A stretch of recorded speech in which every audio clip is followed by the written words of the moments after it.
Maybe this tree will write me something in reply. And I do not believe that trees can breathe. They have no lungs.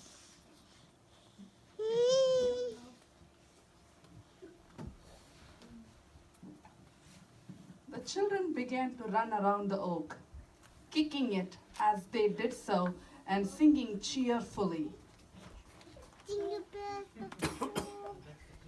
Hey, you old oak tree, tell us your name.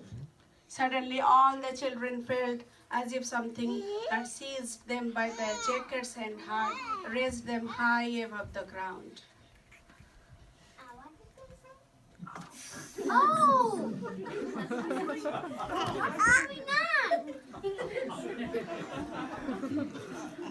In reply, the branches of the old oak rustled and a voice boomed out that made the children tremble in horror.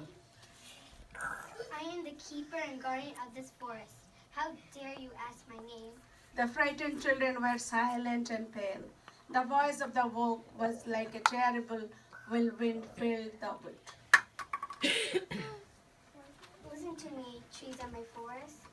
Birches and aspens, fir trees and pines, lindens and maples. We'll have to decide together what to do with these children. Are anyone willing to take responsibility for them? In reply, the trees started to rustle in fright. No, please, no. I'm afraid of them. All my leaves still tremble from the fright.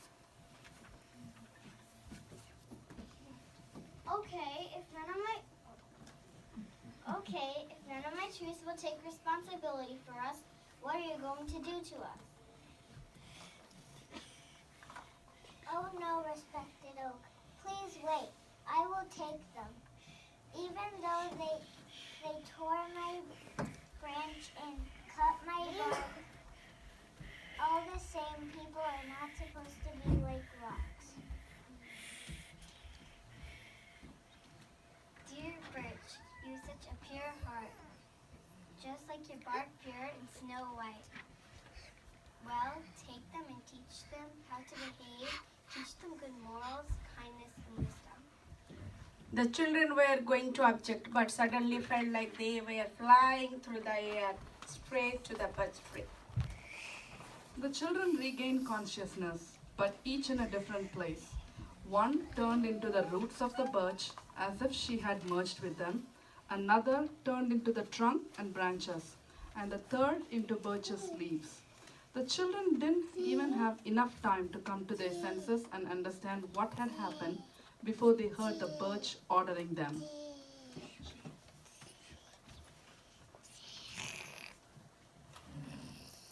Let's start working. We can't allow ourselves to waste even one moment. Trees have so many jobs to do during the summer. As for you, Ruth, you have the following tasks. First, you must feed me with food which you have absorbed from the ground. Secondly, you must attach me to Mother Earth and support me from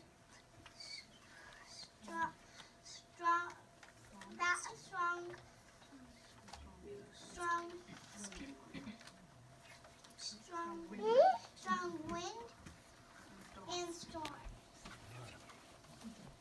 But I cannot work day and night. I don't have such power and energy to support such a huge birch.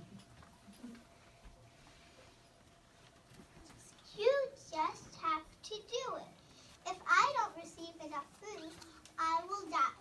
And if you don't do your best to support me against bad weather,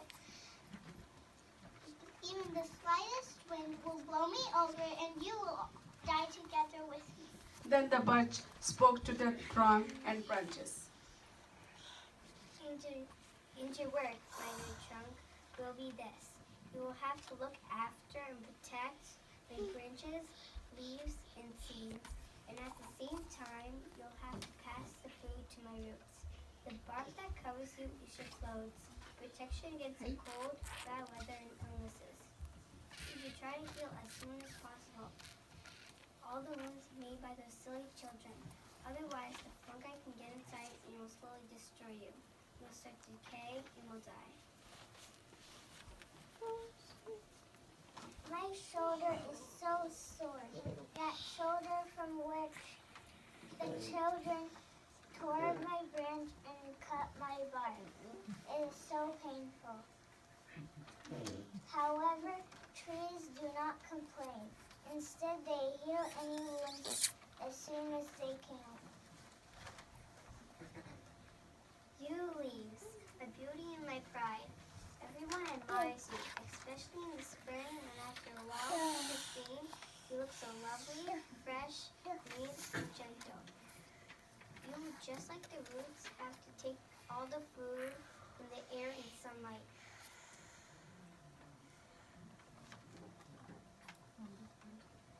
From this food, I shall construct new layers of wood and new growth for next year.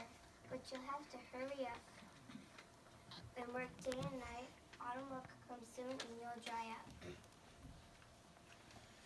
But I don't want to die in the autumn. It's so unfair. I'm still very young. Besides, I can't work day and night. There is nothing to be afraid of. All the deciduous trees and even the keeper of a forest, a giant oak, all lose their leaves in the autumn. Only the needles on coniferous trees remain on through the winter. But if few leaves don't work, you will dry up immediately.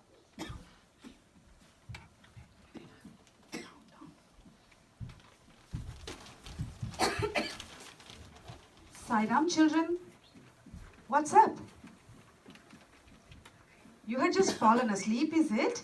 Yeah? Oh! What happened? We had a dream about a birch tree. Oh! The teacher's voice seemed to come out of thin air, and the children found, to their surprise, they had just woken up near the old oak tree in the forest glade.